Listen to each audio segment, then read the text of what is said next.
Doing coverage now, Operation Stormwatch on Houston's Morning News Radio 740 KTRH. Bob Frantz, Sheriff Fryer, pleased to be joined now by the Governor of the state of Texas, Governor Abbott. Governor, I know you were in a briefing this morning. Thank you so much for taking some time out of your morning to update us. What can you tell us as far as the latest preparation, sir? Well, listen, it's ongoing rescue. You know that the rain's still coming down. You know that water is being released from dams around the Houston area that will continue to put even more water on the ground. And so this is an ongoing emergency as far as making sure that we can rescue as many people as possible. As we speak and overnight, we've been adding more boats in the water, more of these high-profile vehicles that can get through the water to rescue people. We've added hundreds of those vehicles all across around the Houston area. Importantly, for us on a statewide level, we are dealing with increasing flooding east of Houston, all the way from Houston and Harris County to the border with Louisiana because of the way that the storm is moving over there. And so our tasks just continue to grow. Are you expanding or are you redeploying as you move eastward, Governor? No, we are expanding. As you probably know, I unleashed the entire Texas National Guard yesterday. All of those people were sent to the Houston area. There have been some members who were over, let's say, in the Corpus Christi area and areas where the hurricane first came across board that we've been able to remove and move those assets to these other areas that are now being hit. But a primary focus of all of our resources is Houston, and as possible, we're able to move some resources from areas that are now in recovery stage to areas that are now in emergency stage. Governor, you've said all along that the primary focus, and certainly our county judges have all said this too, is preservation of life. Are you feeling like this has been the right calls that everyone has been making in terms of whether to evacuate, not to evacuate, how you deploy the resources we have? Right. Listen, it's impossible to go back and second guess whether or not there should be an evacuation. As you've heard, there are various reasons why evacuation would have been complicated. What we really have to focus on right now is making sure that we have everybody in place and all the tools and resources to make sure that we're going to be able to address these needs. And remember this. When you look at all the resources arrayed across Houston, for example, these are in addition to the state-based resources and the local resources. We've been in contact with governors around the country, and there are resources from more than 10 states. It's probably up to about 15 to 20 states now who are pitching in to help out in various ways, and that's in addition to the federal help that we are getting. And so this is a nationwide effort to both search and rescue for those in emergency in Houston, Texas, as well as to participate in the evacuation process, as well as to ensure safety and security around not just the Houston area, but across the entire devastated region. Indeed, and as the immediacy of raining and flooding shifts across the state of Texas, we understand that you're still doing rescue. There's also a need to focus on recovery because that's part of security too. And I understand that of the National Guard, there is an entire contingent and certainly someone who oversees recovery efforts. We're going to have the National Guard here helping us in recovery as well as in rescue.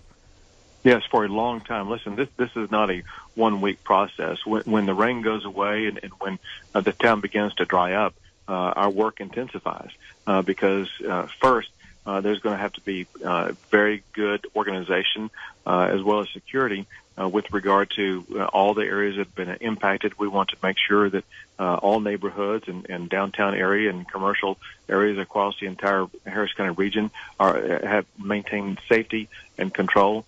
Also, we will be working to ensure that these shelters remain safe and under control, and that the movement from people to shelters and then eventually out of shelters will be both speedily and with great security. Yesterday, I was with the FEMA administrator in Corpus Christi, and we were talking about the process where FEMA will be working very swiftly to get people out of these shelters back into a more permanent living space. I say permanent.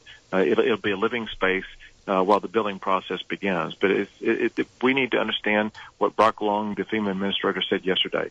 This is a long-term project. Anyone who thinks this is going to be something that's going to be fixed over the next 30 days is wrong. He's talking in terms of years is how long it's going to take.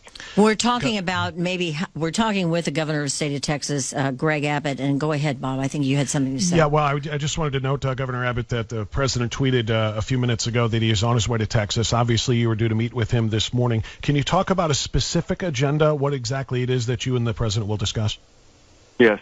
Well, first, the president and I spoke yesterday, and we've spoken multiple times during the course of this whole episode. And our discussions will be in follow-up of what we've discussed before, and a little bit more specific about what the next level of support will be from FEMA, from the federal government. There are two things going forward, and that is FEMA and HUD provide tremendous assets and resources for us to be able to deal with these challenges. And then between now and the end of September, there will be an appropriation process in the United States Congress to help Texas deal with this. You may remember back, this is what Congress went through as it concerned Katrina as well as Sandy up in New Jersey. And we'll be going through that same process to make sure that Texans are going to have the resources we need to be able to rebuild and help all these people who've been impacted by this flood and the hurricane. Governor, we've been hearing estimates. I know, again, I understand that we're still in a rescue operation, but you have to also be looking ahead, and we're looking at terms like $100 billion. Is it going to be there? Are the resources going to be there to help this recovery? Yes.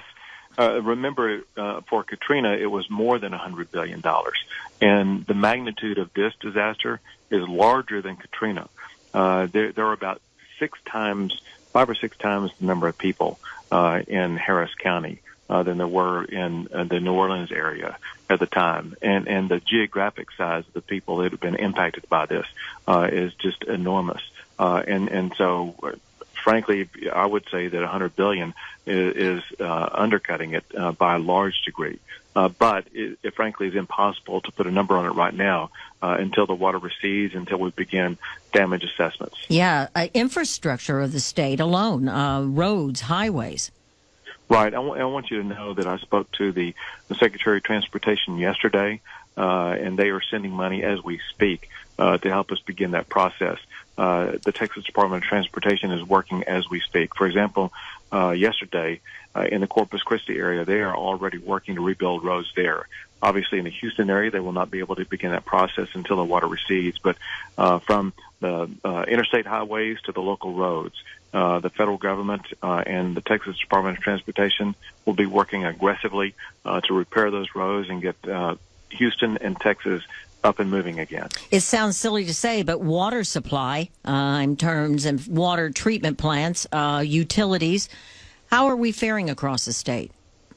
Well, as far as like water supplies through the typical water-based systems, they are compromised because before you can get the water systems back up and going again, you have to do testings and flushings and things like that.